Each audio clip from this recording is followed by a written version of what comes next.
Hello નમસ્કાર વિદ્યાર્થી મિત્રો, નમસ્કાર. તો બધાનું ઓજા ક્લાસીસ ચેનલમાં હું સ્વાગત કરું છું.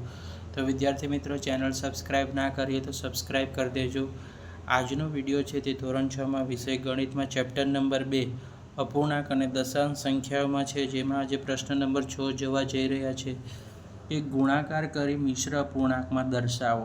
બરાબર વિદ્યાર્થી મિત્રો, તો સૌથી પહેલી રકમ છે 3 ગુણ્યા 5 એક પંચમાંશ છે. બરાબર, એક પંચમાંશ.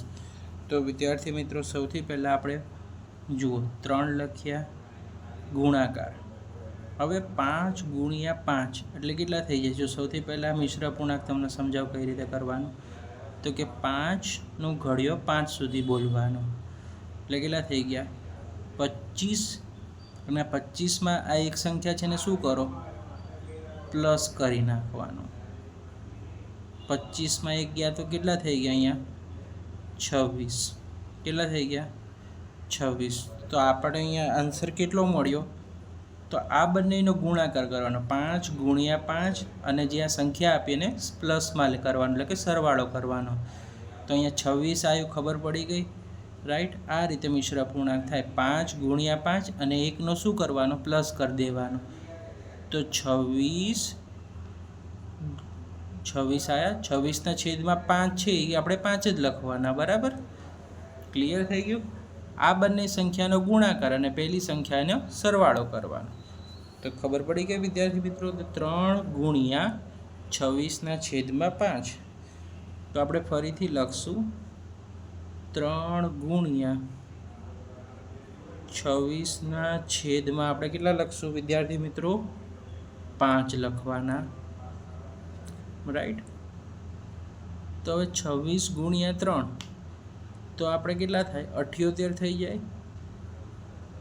78 ભાગ્યા 5, રાઈટ? 78 ભાગ્યા 5. હવે આનું મિશ્ર અપૂર્ણાંક આપણે આપવાનું છે. તો 78 ભાગ્યા 5, તો આનું કઈ રીતે થશે? તો સૌથી પહેલાં 5 લખી નાખશું. 5 છેદમાં તો 5 લખી જ નાખવાના. હવે આપણે લખશું કે 15 પંચા 75. 15 પંચા 75. 75માં 3 નાખીએ તો કેટલા થઈ જાય? 78. આપણો જવાબ આવી ગયો 15 3 પંચમાંશ.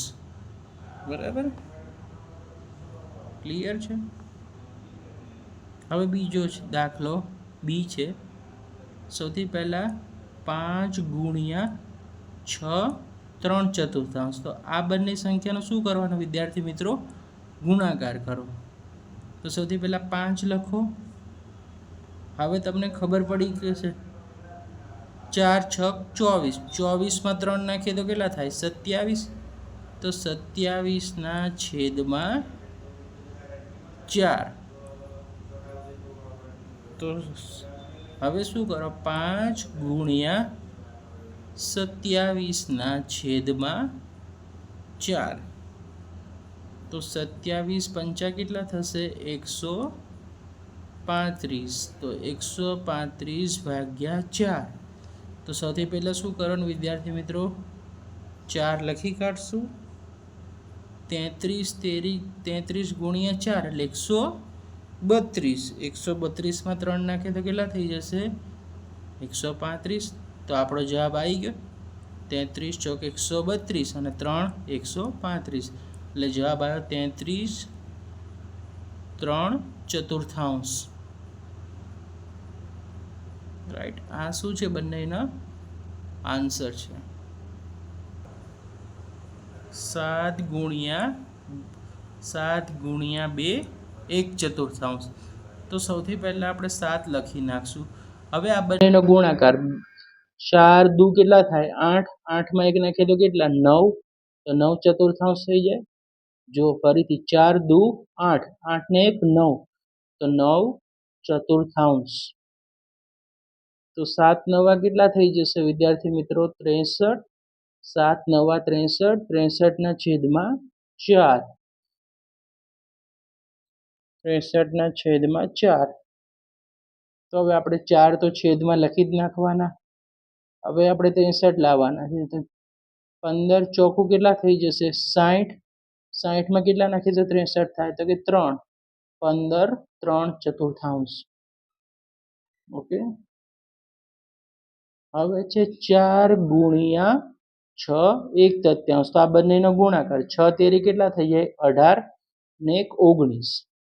તો સૌથી પહેલા આપણે લખવાનું 4 ગુણ્યા 6 તેરી 18 ને 1 19 અને છેદમાં કેટલા લખવાના?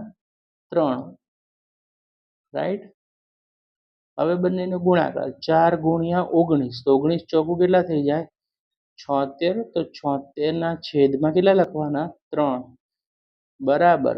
હવે આપણે શેનું લખશું? છેદમાં 3 લખશું. ઓકે, 3 લખી નાખ્યા. 25 તેરી કેટલા થઈ જશે? 5 નાખીએ તો કેટલા? 73. તો 25 1/3. આ શું છે? એનો છે. રાઈટ. અહીંયા છે આન્સર છે. ઓકે, હવે છે આપણી પાસે ઈ નું સોલ્યુશન 3 ગુણ્યા 6. તો પૂર્ણ કઈ રીતે? આ બંનેનો ગુણાકાર. તો 3 ચોકું કેટલા થઈ જશે? 12. એ 4 તેરી 12. 12 ને કેટલા થઈ જાય? 13. તો સૌથી પહેલા લખશું આપણે 13. 13 ના છેદમાં આપણે કેટલા લખવાના? 4 ગુણ્યા કેટલા લખશું આપણે? 6. ઓકે, 13 6 કેટલા થાય? 78. 78 માં આપણે કેટલા લખશું?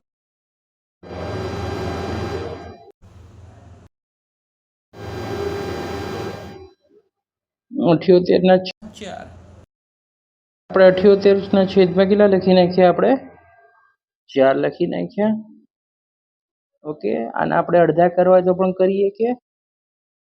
ઓકે, 39 દુ 78 અને 2 દુ 4 અને અવયવ પાડી નાખીએ આપણે. તો આપણે શું કરશું વિદ્યાર્થી મિત્રો? બબ્બે ઉડી જશે. આપણો જવાબ અહીંયા શું મળ્યો? તો કે 39 ના છેદમાં 2. 39 ના છેદમાં એટલે 39 દૂત્યાંશ થઈ ગયું. સૌથી પહેલા 2 લખી નાખશું. અહીંયા લખી નાખશું 19. 19 દુ 38.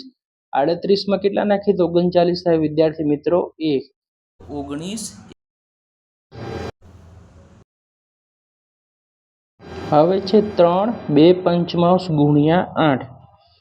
તો સૌથી પહેલા આ બંનેનો ગુણાકાર. 3 નો ઘડિયો 5 સુધી. બોલો તો 5 તેરી 15. 15 માં 2 17 ના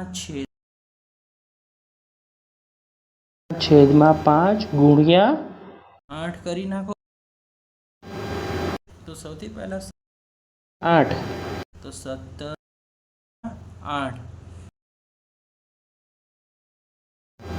5 લખશું. 5 17 8 કેટલા થઈ જશે? 136. 136 ભાગ્યા 5. હવે 136 છેદમાં તો આપણે 5 જ લખવા. હવે કોના ઘડિયામાં આવશે? તો 27 5 135. 27 5 135 માં 1 નાખીએ તો કેટલા થઈ જાય? 31. ખબર પડી? 27 5 135 ને 136. તો આ હતું વિદ્યાર્થી મિત્રો નંબર 6 નું પ્રશ્ન નંબરનું સોલ્યુશન. તો કરી દેજો, ચેનલને સબસ્ક્રાઇબ કરી દેજો.